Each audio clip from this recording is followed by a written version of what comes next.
Become a man of distinction with Rugged Evolution Beard Care. Order our scented beard oils and beard balms to help you maintain and grow the perfect beard. Order today.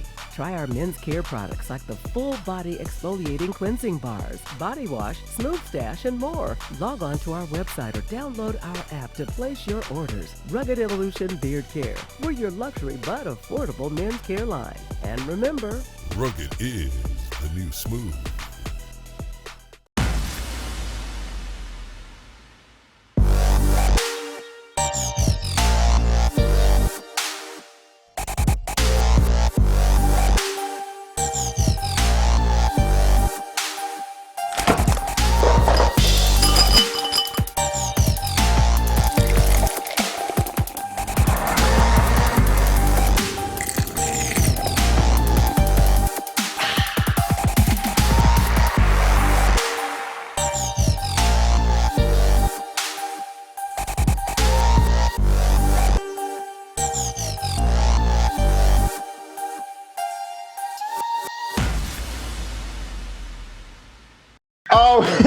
All right, look, what is going on, family and friends? Welcome to our Smooth Club podcast, the show where everyday men discuss everyday topics. Welcome to another great season, season 4. I'm yours truly, Mr. Arrington Gavin, and with me I have my bro since 3rd grade, founder of Eternal, Mr. Jonathan Jones. I got the funny man, TV host, producer, stand-up comedian. You know him, you love him. He's here with us for the remainder of the season, Mr. Ciroc Fox. And in the guest co-host, she's our guest and guest co-host for today, Miss Brenae Williams, comedian, actress, and amazing, when I say amazing singer, I mean amazing singer. She's with us, so thank you so much for being here, Miss Brenae. Love the colors. See, well, that's one thing we already have in common. We got the colors going on, right? Ciroc, we're just black. What? Black. Yeah, I'm questioning. I mean, this is that. What are you talking about? This is a SpongeBob on crack over here or something. I didn't even realize that was Patrick. Patrick, That man tripping. They tripping Patrick, off. look at that. Oh my God! I didn't actually look at the shirt. Yeah. All I know is it's not a black drug. This is the stuff that they didn't tell you about SpongeBob at all. Where'd you get that off from? cameras, this is how they went. That's how they last for all those years. That's and they the still black going market. right now. The black market collection. Well, look, y'all. So much stuff has happened through the years. I want to kind of recap on what has been happening. For one, I want to how y'all can support and follow us, of course, on all social medias, IG, TikTok, Facebook. Please support us. Subscribe to the show, available on all podcast platforms, whether it's iHeart or Spotify, YouTube channel as well. You can check us out on Roku, all that good stuff. We truly appreciate it. But fellas, so much stuff has happened this past year. I kind of want to recap it because we're still talking about it to this day. We've been talking about it before camera. But the slap heard around the world. Yeah. The slap of the century. Yeah. You know what slap I'm talking about? It's your turn. It's your turn. All right, you know what I'm talking about. This is a debut. I'm a picture now. There you go. I can state a stronger opinion. That slap put easily $1,000 in every comedian's pocket. I am so happy that Will Smith smacked him because now everyone wants a comedian in their venue or their event or their function, and they are paying top dollar now. Man, I'm doing things I ain't never done before. I got a dental plan, y'all. Money is good for comedians right now. I ain't mad at it. Well, okay, so you showed up. So, Jay, what was your reaction when you first saw it? Or if you first, did you watch it? I mean, I saw like the actual version, not the, because in America, they clipped it out or whatever. But I saw. They did, we weren't trying to have that. No, I saw, I mean, I didn't blame him. But like now, after just seeing after what Jada said, she ain't even really. So, Brenae, what was your reaction when you first saw it? My reaction was, I don't think the slap was really for Chris Rock. I think Will Smith was just fed up. Excuse me. However, like Chris Rock handled that so much better than me. I would have said Jada Pinkett Smith at least 1,000,000 times between. Like I would have just kept saying.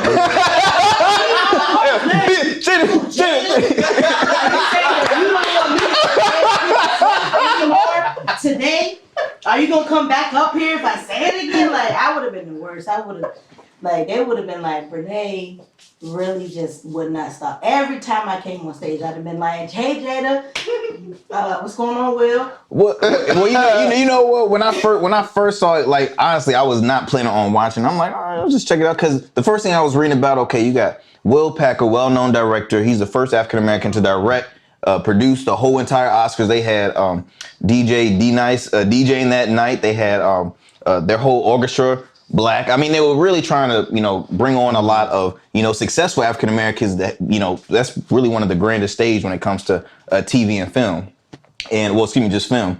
And when I saw Will first get up there, I'm thinking it was just stage, right? I'm thinking like, they just messing around. Yeah. Then I realized, I'm like, my sound on my TV was, I'm like, why is people thought it was fake because he was like leaning in. Because I mean, he probably thought he was joking where he's just gonna come up and like probably do it as a joke. He was coming up to like play. Exactly. I mean, maybe he was thinking, hey, I'm gonna whisper something in his ear, and then he would have. I thought it was gonna be more. Because like I didn't really blame him too much because of like the whole her like disease or whatever, but. Like, because I didn't think that the joke was that bad. It wasn't a bad. But like, if it was really messing with her that much to where she felt some way, then I kind of understood him doing that. But see, I look at it and I was talking. Oh, I'm sorry. No, you go ahead. So I was telling Ciroc earlier. I was like, look, Jada embraces her hair the way it is. She knows she has what she's going on. She's embracing it. Jada could have easily wore a hat. She easily could have wore a wig. But she said, no, I'm going to embrace this and I have no shame about it. So that being said.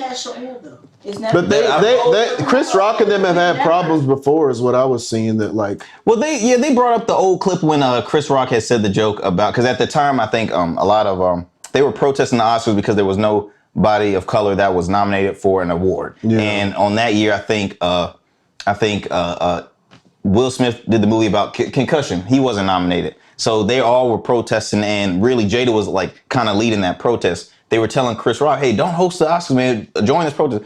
Chris Rock said, I'm good. I'm going to get paid. I'm going to host a show. Boom. Call it Christmas.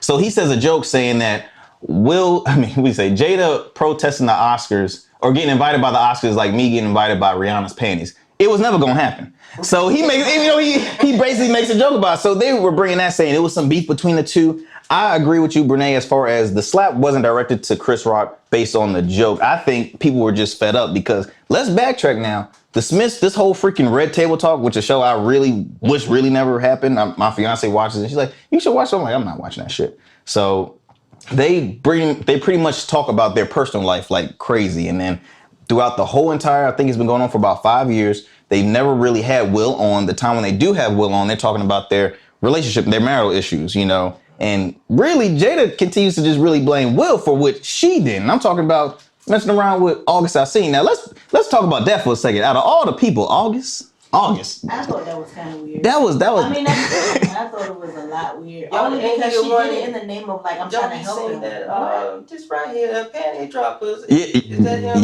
Yep. That's a good song. I don't know. I see why it happened. Sing the shit out of your pants. No. Okay, but I'm in the name of I'm singer. trying to help you overcome your issue. Am I now smashing?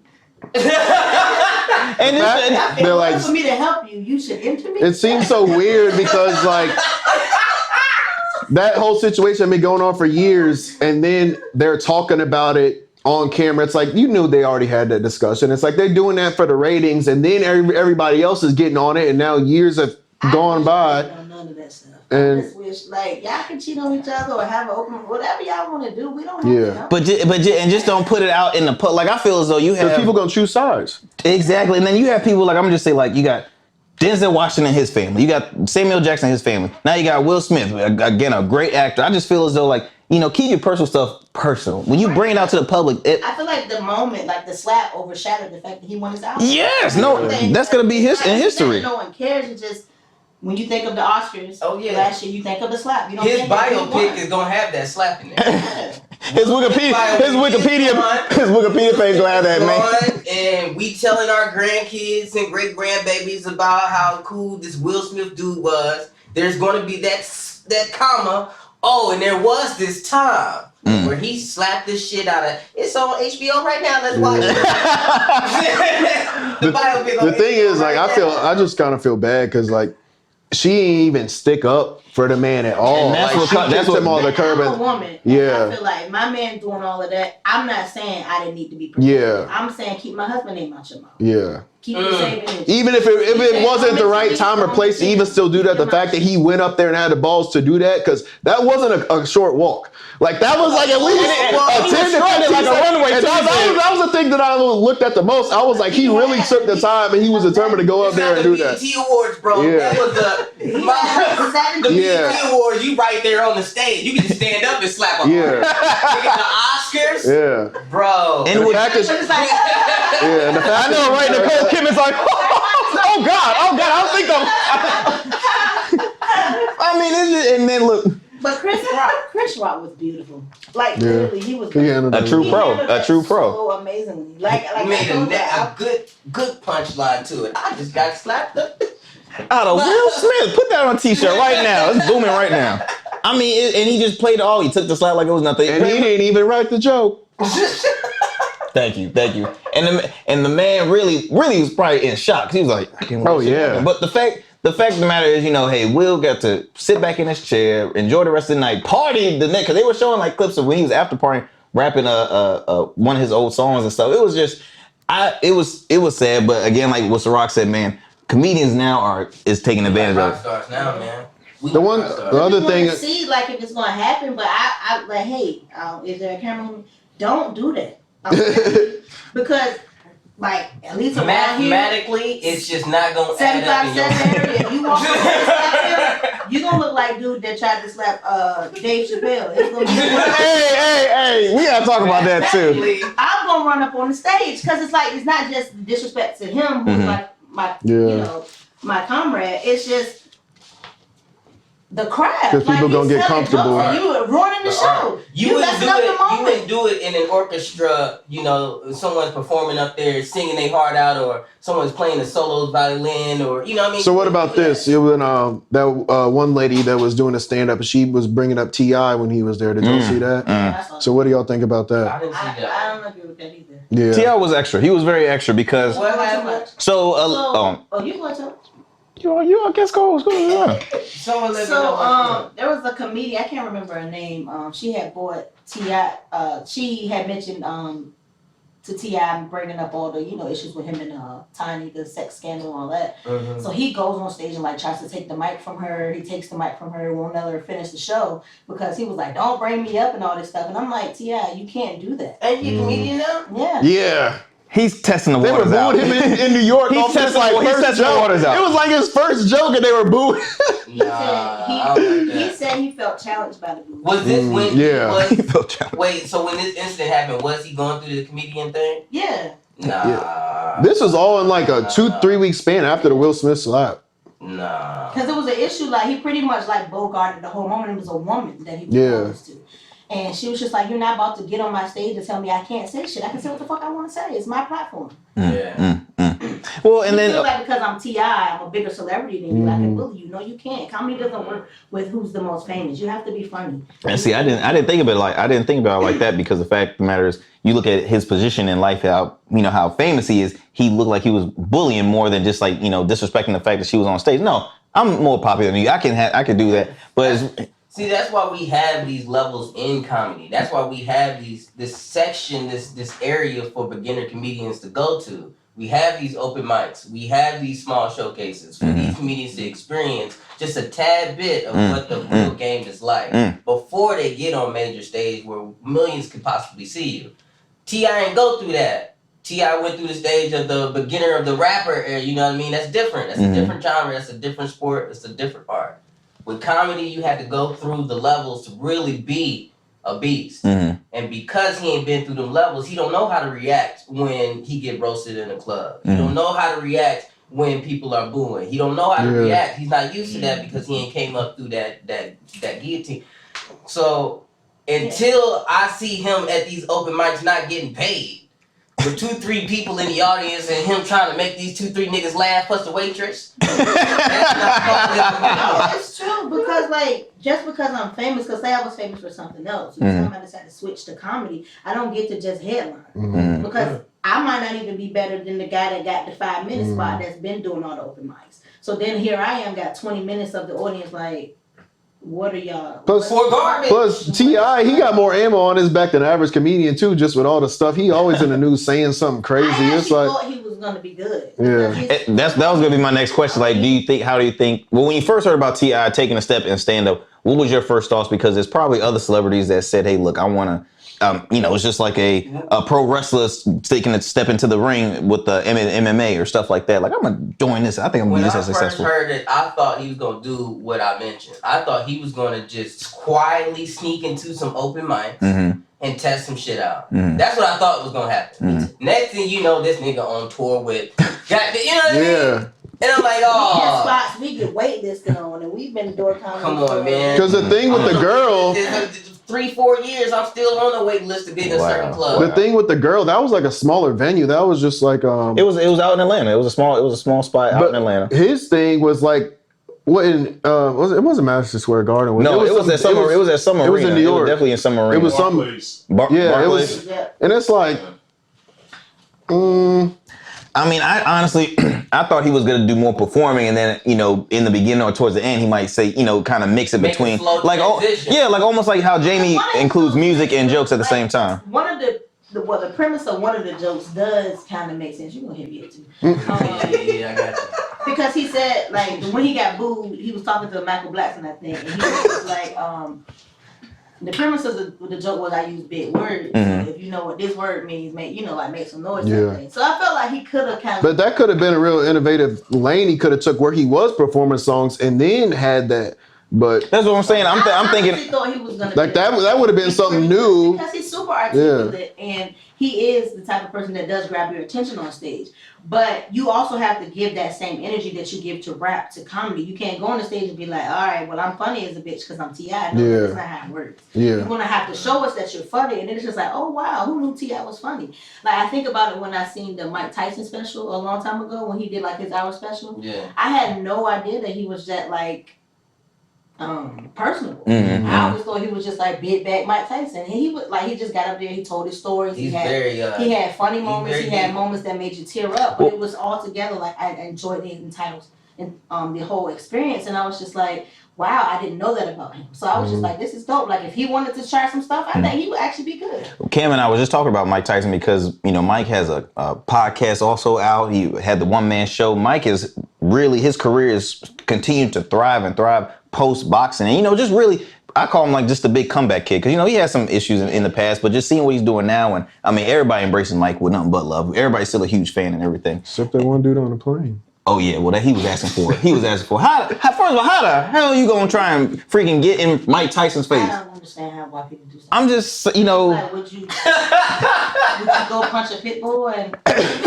like? So what are you doing right now? You really want to see if Mike Tyson's gonna knock you out? He thought he was safe. He just thought I'm on a plane. Look, I'm safe. You hit a pit bull. I have. I gotta hear. Peter, please. Animal rights, please. We love them. We love pit bulls. Please. We love pit bulls. It's not the animals, it's how they're trained, damn it. This pit bull was talking reckless. It was being disrespectful. What words was he saying? What was he telling you? Look, man, this pit bull had some balls on him. Like, you know what I mean? He was just being unruly. And sometimes these motherfuckers, you just did the dog just like not want No, he really bit at me. So this is what happened. The dog really bit at me and he missed my leg but grabbed my jeans. And that bite grabbed my jeans, put a hole, and I put a little pop. And he did like that TikTok sound where the kid get popped and run away. So he got that little pop and then ran straight on. It was your dog? No. It was a person in the government's dog. Oh, okay. No. The story is. It's getting better. I can't tell. I'm about to say, can we move? I'm about to say.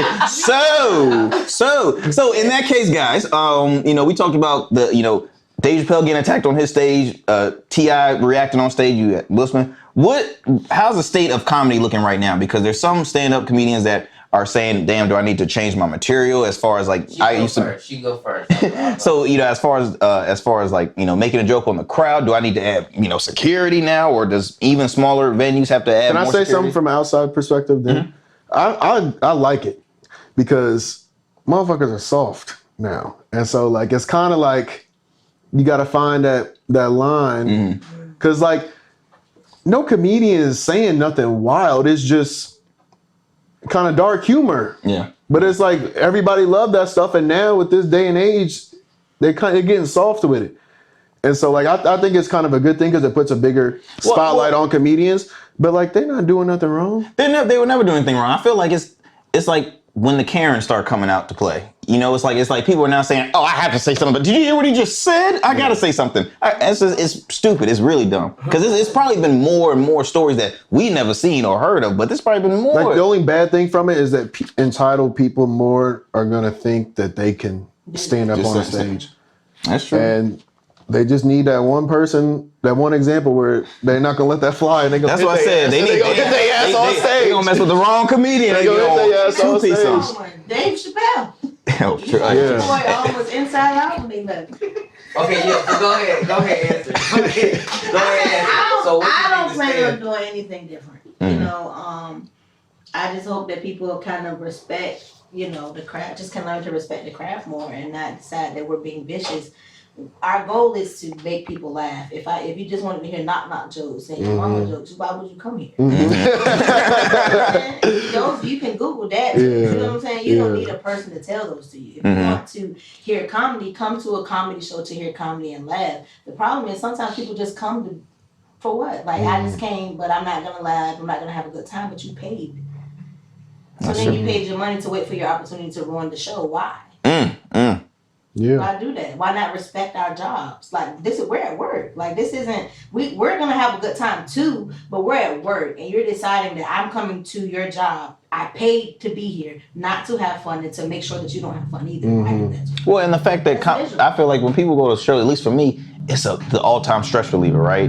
I mean, there's some other stuff that's stress reliever, but I was just saying, like, this is the all-time stress reliever, and for people to ruin it for, it's like, dang, I was really looking for this opportunity to enjoy myself, laugh, I was going through something, and now I was looking forward to this, now it's ruined. It ruins the whole entire thing, so. Right, and then you don't know what someone's going through. Like, for us, comedy is probably therapy. Sometimes that I've been, like, in a dark place, I got on the show and was able to make people laugh, and it made me feel better. You come up and ruin that, you don't know what the rest of my night's going to be like. So why even put a person in that position to have to even defend themselves with words that you don't have to hear? You chose to come here. Most of the time with these, it's not like you under duress, nigga. most of the time, like with comedians, The door is right there. Like you have some sort of understanding of what type of jokes and who they are, and it's like, okay, you know who this person is, but then when you get there, you think it's gonna be something different, like. Right. Cause like me, I don't attack. I don't do a lot of like I'm not gonna say attack, but I like people in the audience. I don't just joke you just cause. Yeah. If you heckle me, you don't work. But understand, like I know how to do this because that's why I help you. So if you want to play this game that I've been doing since I was 6 with my cousin, and I have a mic and you don't, then let's do it. But understand that nobody hired me to tell jokes because I couldn't handle you saying I'm fat. You know what I'm saying? You fat? You can't tell You set up and you sitting up. That's good posture. That's good posture. Can't see him, huh? Yeah, okay. So as far as doing things different, I got worse. I got extremely worse. I understood I truly understood the aspect of what my words can do to a person. And then when I already had this concept of me being a conductor of this audience, I control what they feel. I make these motherfuckers forget about life. The only thing that matters is what I'm saying at this point in time. When that slap happened, I then knew that not only I matter when I'm on that stage, but now the craft as comedy, as an art form, matters. Now I'm unstoppable. Like when I said before, comedians are the new rock stars. We fucking unstoppable. We can say whatever we want to say, and people are going to spend top dollars, $40, $50, $60 a ticket just to forget about life and worry about this comedian being fired. Hey, depending on the artist, you more than $50 a ticket. I was about to say when you say you're now rock stars, I'm like, shit, y'all always been rock stars because you see now comedians are not just performing in small venues; they're performing at freaking arenas. And that a friend of mine was just buying some tickets for Kevin Hart, like damn near almost $300 per ticket per ticket in an arena. Yeah. I mean, I'm pretty sure the percentage wise that y'all make from the bands, no backup music, no, it's him. The straight conversation with the people. A stool. You know how much power that is? Come on, man. And you know how much work that is too. Yes. Like, people yes. don't, like, they look at comedy and think it's easy. Oh, I can get up there and make people laugh. No, it's not that easy. Have you bombed? Ain't nothing worse than a quiet stage. Not boo. Not boo. Just like no reaction at all. Just because I mean that like if you look at it like that's harder than like performing as like a musician, because a musician there's keys and there's notes where that's true. Okay, you miss a note, oh whatever. Like comedy is like you can get off track real quick. Like it's not gonna be the same exact joke the same exact way every single night. Like you might tell it like a little bit different, but still it's like that is crazy. That is crazy. Right. I mean, and I sing too. So as a singer, it's just like most of the time I sing, I've never gotten that. I've never bombed. You can't sing, you can sing. There's a difference. She can sing, damn it. I'm about to say. You never been like nobody was like the hell I can sing. There is a difference between sing and sing. The girl can sing. Yeah, I do all right. Well, look, we're gonna talk more about Miss Brenae Williams, but before I gotta make some shouts to some of our sponsors. I gotta make shout out to Dapper Luke Collection, which is a focus on bringing unique colors and styles to both men and women. For more information, you can check out dapperlukecollection.com. If you're in the Hampton Roads area, you can check out his showroom off of 30. Finally met him. You finally met? Finally. Rooftop club party that only like exclusive motherfuckers knew about. It was like I was on the rooftop playing with the band, and he was walking around talking to thick bitches all day. Hey, did you need some water? You good? Y'all right. He was gliding. Let me tell you something. The sharpest guy, he will get you right as far as with any of your custom styles. Like I said, for men and for women, you can check him out on 3574 Holland Road, Suite 200 in Virginia Beach, Virginia. And also, we got to make a shout out to Ingenious Gin. As you see, we got some spirits down there. Ingenious Gin, black-owned, veteran-owned gin. Just that amazing rose gold. Okay, just bringing a unique style when it comes to gin. Gin lovers. Because again, when I first met Reggie, Lawrence, and the rest of the crew, I'm like, man, I was never really into gin until I had Ingenious. Yeah. Until I had Ingenious. So we really want to shout out them as well. Ha! Yeah. The way these diggin' talk is irrelevant. I heel kick Troy's Achilles and I shoot like Legolas and fly around Earth on Pegasus. The throne is for the taking, so I'm sending these messages. No belligerent talk, the cup is half full with a measurement. The way I'm work these bars and it's like I had a regimen. The boy rock solid like sediment. 10 years till they see the legacy. I don't like bygones be bygones, cause by then the time's gone. New to the game like Zion. One push of a button, niggas is. I'm a master of my mind. Manipulate the masses with motivation to move. This is the only chair I'll volunteer to sit in. Spinning and spinning. Each loop past the mirror, I see a better me. In true destiny, confidence is key, so these 2 week cleanups won't be memories. Hey barber, do you think it's possible to reshape the temple that holds my thoughts? Shape up in the hub makes me bold my walk, cause sometimes a lineup could be your savior. Do you think it's ironic that I can monetize my work when I stick to the master plan and get my taper? No more thoughts of getting burned by the system, and this new product doesn't burn my taper. Thank you. Let's normalize uncovering our bodies from that sheet, and we look stunning when it comes off, cause we are masters of our mind. Manipulate the masses with motivation to move. Each cut allows more and more room to grow. So, look, without further ado, we have a special guest here sitting with us, Miss Brenae Williams, actress, singer, comedian. So excited to have you on. Dope ass person. Okay. Jeez, I wrote that down. I missed that part. I'm sorry. You want to let's continue that introduction. No, we good? Oh, that was it. All right. Let's give her moment. Well, look, again, thank you so much for coming. We so excited to have you on, kicking us, season 4 off.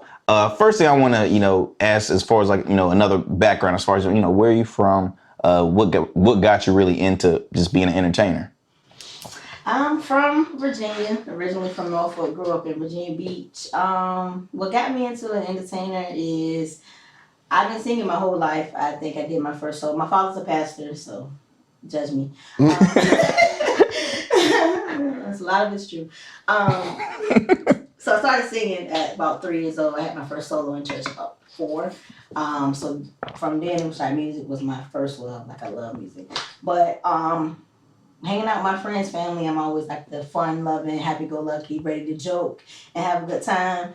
One day my brother was like, you should try comedy. I was just like, I don't know about that. I don't know if I can write jokes. I'm goofy, I'm funny, but I don't know if I can write jokes. So he was like, no, you should try it. And the way my siblings are set up are like, I actually booked you for a show. And off the suggestion. Yeah, off the suggestion. He actually booked me for a show. Shout out to my older brother Joe. He booked me for a show. It was a church show with a lady we grew up with. I did like 15 minutes, and I was just like, I actually really enjoy this. So I want to keep going. I kept writing and stuff like that. After I did that show, I didn't do comedy for almost a year. It's crazy because like I was in between jobs, and then when I found a job, I was doing night shifts, so that took me out of being able to do anything. But then like I just started getting invitations from people, and then we used to have like a little like church night that I hosted, and I had like I did like a little bit of comedy each time, and, as well as like inviting artists and stuff. So then I was just like, no, I'm really gonna do this comedy thing. Like I'm gonna write. I'm gonna focus on like making sure I'm writing, letting my natural personality come out, and just be a comedian. That's awesome. She's one of my favorite. She's one of my favorite in this area, yo. She is fucking hilarious, dog. You know what? When did you like for you to know that like? When did you know that you were funny? As far as like funny enough to say, look, I can hit the stage. I hate that question. I'm just. I know. I feel like it's a dumb question to ask, but it's like something like to just ask like a pro. Go ahead. You know. Oh, he asked me. I'm asking both. I mean, but Go ahead. ladies first. It's hard to answer because I feel like I'm funny. Period. You know what I'm saying? But like as far as like being on stage, I think one time I can't remember the show, but it was so natural. Like I was on stage. I only had like about 5 minutes, and I lit it up. Like it was literally like I'm going to the bathroom. People like, yo, come here, you're funny. You need to go back up there. What is this guy doing? I'm like, no, give him a chance. You know what I'm saying? I felt bad. Like I'm gonna just give him a chance. He probably got some stuff for you. You know what I'm saying? But it just felt really good. Like people saying, hey, you're hilarious. You're hilarious. You're hilarious. And I was just like, you think so? I thought so too. But getting the feedback is always good. And then it's just like. I think when I really realized it was when people would like even tell me like, oh, that butt joke is crazy. Like, you know what I'm saying? Oh my God, the breath, like they would be like, you the bad breath joke? Like I'd be like, oh my gosh, I like telling people when about people remember the joke. That's real. That's powerful. That's powerful. Like, okay, I'm doing all right then. So with me, when I realized I was a funny person, that's a little bit different. When I realized I was a funny person, I was actually in the 4th grade. And I was doing a play.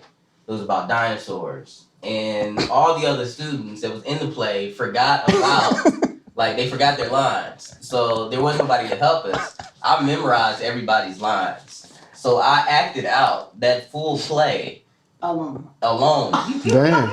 I was one triceratops. I acted the whole play out, and the parents and the teachers and everybody was weak. It was acting their butts off. This is a true. Go to Larry Moore Elementary School in St. Louis, Missouri. Yo, I was fucking the game up back then. When I realized I was a good comedian, a decent comedian, I will say, was my first standing ovation in the Hard Rock Cafe in California. I did that show. And I was just unpaid. I was unpaid. They offered me a drink. I think I got a drink that day. Oh, and then this lady gave me $25. I think she wanted the booty, but when I did that show, it was 5 minutes, 5 of the longest minutes of my life, and I got a standing ovation. And I put my heart and soul into that set. I was upset. I was angry. I was in the military, but they wasn't paying me at the time because of some shit they was accusing me of. And I was just so mad. And I let it all out on that stage. And the motherfucker stood up, started clapping. I cried like a little hoe. And I figured, Like you receiving an award, like, thank you. No, it be like that. Thank you. You love me. You really love me. Like that sometimes. I realized, like, you know what? I can do this for a living. This is I'm no longer an open micer. I'm no longer an open micer. I'm a stand-up comedian. Okay. When you put your time into these sets, because like we were talking about when you bomb, but we still worked hard for this. So y'all just really don't think none of this is funny. So they really don't fuck with your life. Like, the audience really said, listen to your life story and said, fuck you. So, knock, yeah. It's like, what do I have to do? What did the bird say to now, I'm joking? No, it gets like, I've had the experience. I almost quit when I was about to say, please do share that. Please do share. I almost quit. I quit once a year. No, because it was so funny. It wasn't funny, actually. I got up there, I was saying my jokes, and it was more or less the audience was ready to party, and we were on I think it was on the Spirit of Norfolk for a comedy cruise. Oh. So the audience was ready to party. So I'm up there trying to get my little jokes off, and they're like, "Oh, no shot!" Now let me see your black ass. And send one over to my table because no one knows I'm here. So then it was crazy though. Even though I felt like I bombed, this lady came up to me and was just like, "You were really funny. Let's take a picture." I was like, "Me?" Okay. Little boy, you 2 drinks in, right? Like, me? I'm like, what? They were more interested in taking shots, man, on this side of the boat. I don't know if you knew. But I was just like, I'm done. I got so lit on the rest of the boat ride. And I texted to the group. Nobody talking about booking you. I was like, I'm finished with y'all. I'm about to try to be a supervisor at my job now. Because it's over. This shit got benefits. This shit. The comedy guys have spoken. I told y'all about my quick moment. My quick moment was after the funeral show that I mentioned earlier. What are you talking about? What? It wasn't a funeral. That's what I thought. I thought that because it's not the actual funeral, that I could kill this show. I thought I was gonna murder him. I really did. And funeral show sounds rough though. What's a funeral show? So a funeral show is basically the family buries the person. They have the funeral. They have the service. They do all that. But black people, they get together after the funeral and they get together and have a cookout or a barbecue or something like that, right? So I'm 3 years in the game. 3 years is some change. I'm thinking I'm on fire. I'm burning up stages everywhere I go. I can kill anything. I say, all right, they booking me. It's not the actual funeral. Nobody gonna be sad anymore. Nobody gonna be sad. Everybody gonna be like, all right, this is a celebration of his life. That's what people say. That's what people say all the time at a funeral. That's what they say at a funeral. This ain't a funeral. This is a celebration. This is a celebration. So Homegoing. all right, we about to celebrate. I did a few too many jokes about. So I got them people crying, but Man. Too soon. oh my God. They didn't say nothing, bro. They didn't boo. They didn't laugh. They didn't even go up. It was just quiet. And I thought to myself, I think I'm going to go into taxes. I think I'm going to go into help people get their tax refund. I definitely quit that day. That was hilarious. Cause think about if you do 15 minutes or 30 minutes. 30 minutes is a sitcom. And you usually watch that with commercials. This is just me with a microphone. The DJ done his part. You just listen to me talk for 30 minutes. That's a hard task. Yeah. So, especially that situation, because people don't know what to feel, especially when they buried somebody. That's a rough. I probably it was 25 were the longest minutes. And my jokes smashed, by the way. I'm pretty, just to be clear, if I was anywhere else but a death situation, I would have fucking killed that bitch. These was top-notch jokes. dogs. They didn't deserve this shit. They didn't deserve it. So Brenae, in your career, like, what were some of like the as far as like big stages that you've hit that you were just saying, hey, look, I'm so honored to be hitting this stage right now. This is a huge accomplishment in my career. What was that moment in your, as far as stand-up wise? I had a couple. I've been at Funny Bone a couple times. Okay. I did. Part of the group that's the funniest out of the 757 versus yes, Richmond. we did the 757 versus Richmond. 804 gonna say they won. It's a lie. No. We won that competition. That's the first time I worked with him. I realized he was brilliant comedian. I really enjoyed that moment. I did like an all-girl show at Funny Bone. Okay.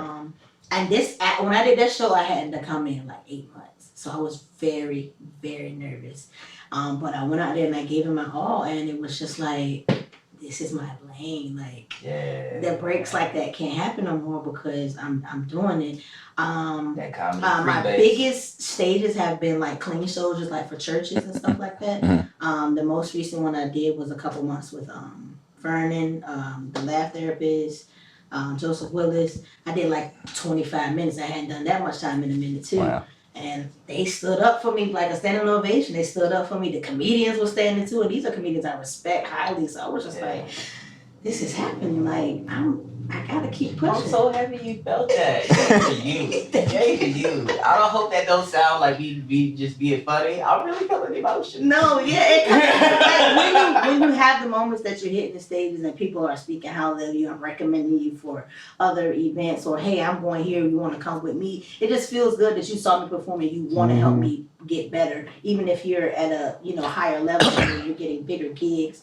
And you want to say, hey, I want to bring you to my platform because I believe in your career. That's a really amazing thing to feel from people. And I've had like Vernon, he hit me up a couple times since then. Vino, he's been a great guy. He's got me a whole bunch of gigs. I was just like, you have been like, in my like Rolodex of comedians, you are considered my peer. Like, you are amazing at what you do. I appreciate it. And I know when you're performing, it's not just, I can't be in an office. Like, it's not just because I don't know how to work in fast food, so I'm doing this. Like, it's not no last resort. You are a genius. You can do anything you really want to fucking do. But you're choosing this same lane that I'm in and dominating. And I cannot wait till motherfuckers catch on to how cold you really are. I really appreciate it. Man, look, I can tell the future. I got I really do. I really do appreciate it because sometimes in this field you do second guess yourself. You know what I'm saying? You see a lot of people succeeding and you don't see the same opportunities happening for yourself. And sometimes you think, hey, I'm just as talented as the next person. Why are these moments happening? So you get kind of discouraged. But you have to understand that things are in time. It was this person's time. It doesn't mean I'm not going to have time. And it don't mean that just because they're successful, I can't be successful, because we all can eat. Just like he's going to be successful in his lane, I'm going to be successful in mine, and we're going to work together when we work together. But that's not going to take anything from him, and it ain't going to take nothing from me. You know what I'm saying? We all can eat. We all can make it. What the, I was just about, so I was on Ciroc's show. Not text each other. There we go.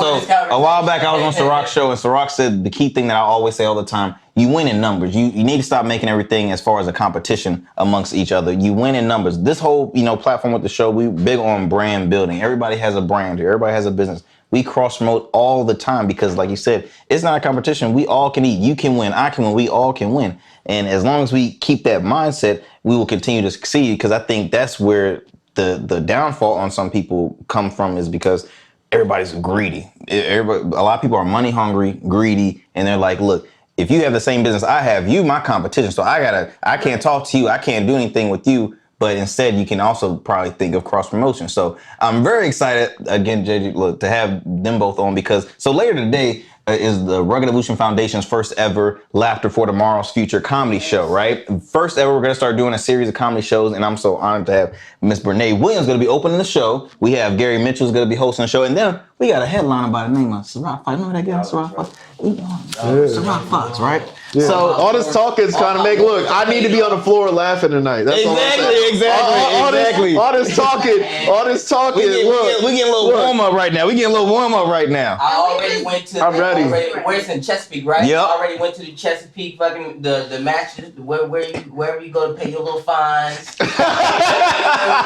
Already Chesapeake got their money, so they not gonna arrest me when I'm on stage. I'm about to clown, yo. I'm not gonna be no wanted criminal when I'm there. It's about to be dope. Man, I'm so excited. I'm so hype. Again, you know, Laughter for Tomorrow's Future Comedy Show is not, you know, having a great time, but it's also you gotta be doing it for a great cause. I'm, you know, big on helping our youth, helping kids. Exactly, helping the youth in our Hampton Roads area, because at the end of the day, I want them to know that there's always other options, right?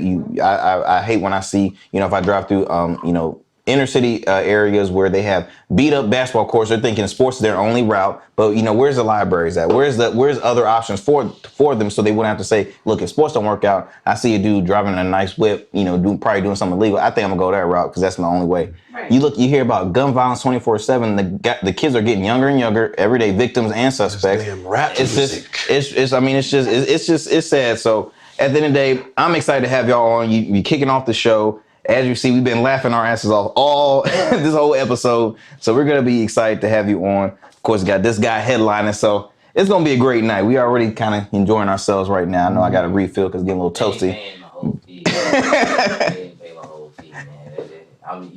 I'm up there at like 5, 6 something. You know what I mean? I had to give him a discount. I ain't mad though. I ain't mad. You know, longevity and everything. Whatever. Okay. That's how we gonna end it off. That's how we gonna end it off. I thought we were done. Well, look. Still here. My bad. And we were done. Anyway, ladies and gents, look, that's how we gonna kick off season 4. I hope y'all enjoyed the show. What we gonna do first? We gotta do a little quick toast. Yeah, you need a drink. I know, right? I need a refill. How big of a toast you want? Huh? I said, how big of a toast you want? That's empty. That ain't nothing. There we go. That's ice. That's a little ice. Hey, let's not talk, JJ. What were you doing earlier? So don't even talk. What you mean? He's sipping wine. You can't judge him. Man, that man had a little sample of taste of everything. Okay, this is my first drink. Give me a little brand. Just give me a little brand. One of them, the mystery joint. So you're not gonna get your sponsors in Genius Gin? Wow. Why you go? I'll be waiting. I'll send you my address. No, I'm gonna taste it right now. Oh yeah. That's a black one. There we go. That mystery, the mystery joint. Hush. Appreciate it. I think it's Okay, that's why I'm trying it, because you said it's nothing like that. That should be a shot. That's about a shot. That's a double right there. You know. I only fucked like one bartender in my life. I don't know. Okay. All right then. All right. I think you're supposed to say shot as you pour it. Oh, and that's the second count that you're supposed to do it? You know, we need some air. All right, y'all. All right, fam. Well, look, cheers to you all. Cheers to Laughter for Tomorrow's Future. Take care of the youth. Y'all take care. Be sure to tune in for the next episode of Our Smooth Club Podcast, a show where everyday men discuss everyday topics. Cheers to y'all. Nice meeting y'all. Oh, I was supposed to drink what y'all drink. I drank Yes, first. My bad. Cheers to y'all.